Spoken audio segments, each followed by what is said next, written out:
ప్రభు, అజ్ఞానం నుండి విముక్తి పొందడానికి మొదటి సాధనం ఏమిటి? దేవి, శ్వాసపై అవగాహన. శ్వాసలోనికి వెళ్ళడం, బయటకు రావడం, మధ్యలోని ఖాళీని గమనించడం. ఇది శ్వాస మీద ధ్యాస. ఇది సాధనా క్రమంలోని మొదటి దశ. ఇంద్రియాల ద్వారా కూడా విముక్తి సాధ్యమా? అవును దేవి.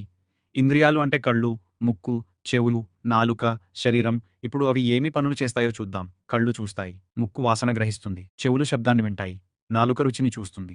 శరీరం స్పర్శ కలిగి ఉంటుంది. శబ్దం, రూపం, స్పర్శ, రుచి ఇవన్నీ వారాలు. ఉదాహరణకి ఒక శబ్దాన్ని లోతుగా విను, అది నిశ్శబ్దంలో లీనమయ్యే వరకు. అక్కడే అవగాహన వెలుగుతుంది. మనస్సు ఎక్కడ నిలిపితే జ్ఞానం కలుగుతుంది? దేవి, హృదయం, భ్రూమధ్యం, శూన్యం ఇవి అంతరంగ కేంద్రాలు. అక్కడ మనస్సును నిలిపితే అహంకారం కరిగిపోతుంది, సాక్షి వెలుగుతుంది.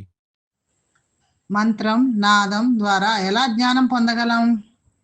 దేవి, మంత్రాన్ని పునరావృతం చేయు. అంతరంగ నాదాన్ని విను. శబ్దం నిశ్శబ్దంలో లీనమయ్యే క్షణంలో నీవు సాక్షి అవుతావు. శూన్యం, వెలుగు, జ్ఞానం ద్వారా ఏమి లభిస్తుంది? దేవి, శూన్యాన్ని ధ్యానించు, వెలుగును ధ్యానించు. అవి అనంతత్వాన్ని చూపుతాయి. ఆ అనంతత్వంలో అజ్ఞానం కరిగిపోతుంది. అన్ని సాధనల తాత్పర్యం ఏమిటి? దేవి, ప్రతి సాధనం నిన్ను కర్త స్థితి నుండి సాక్షి స్థితికి తీసుకువెళ్తుంది. సాక్షి స్థితిలో అజ్ఞానం కరిగిపోతుంది, స్వరూప జ్ఞానం వెలుగుతుంది.